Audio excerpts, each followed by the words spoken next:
Hi, I'm Tony Haber, New York City's penthouse specialist, and today we're in my friend Jeff's penthouse garden. One of my favorites in New York City, designed by Bonnie Belay, leading landscape designer and horticulturist. Bonnie is a great friend and also a published poet. Bonnie has created some of the most spectacular garden terraces, from formal gardens on the most narrow terraces to townhouse gardens. And now I get to let you in on the magic she creates with her garden architecture and design. Bonnie, I love the idea of outdoor rooms, but not exactly sure how it works. In this space, we have 3 outdoor rooms. We have a very open outdoor room in the front, which is a conversation area. We have an enclosed area in the dining room where we want to give a sense of enclosure and a sense of privacy while you eat. And in the very back, we have chairs to sit in the sun. I really like the room you and Jeff created with the mirror. What made you come up with that? Well, the mirror was already something Jeff owned on his last terrace, and that seemed the perfect place to put it. And then I used those beautiful weeping Norway spruce to frame the mirror. It's excellent. It's really beautiful. It's really cute. You did such an outstanding job picking the diverse mixture of trees. How did you go about doing that? Well, in this planting, I've used pines, I've used Chamaecyparis at both ends, and I've used birch trees. They give you a combination of evergreens, a combination of textures, and even though their birch trees are deciduous, they have beautiful bark so that you have something to look at in the winter.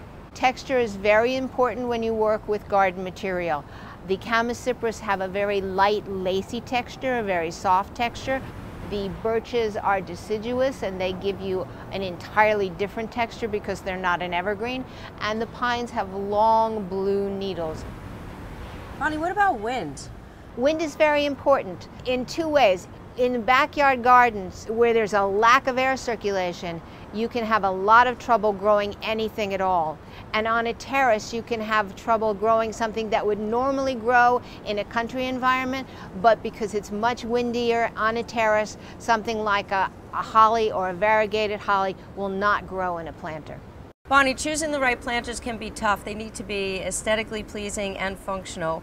What made you and Ethan choose the planters for Jeff's terrace? Jeff specifically wanted meadow planters. The planters he had had on his last terrace were wood, and they had completely fallen apart when he had left the terrace. I've seen wood on a lot of terraces. Is wood the way to go? Wood is usually inexpensive, and if you're going to live there for 5 years, that's fine. But if you intend on staying at the same address, you're probably going to have to change them in 5 to 8 years after you put them in.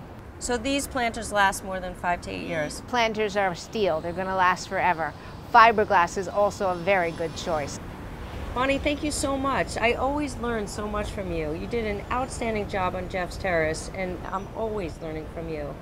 Thank you so much. So if you'd like to contact Bonnie or myself, please do so anytime, and thank you for watching.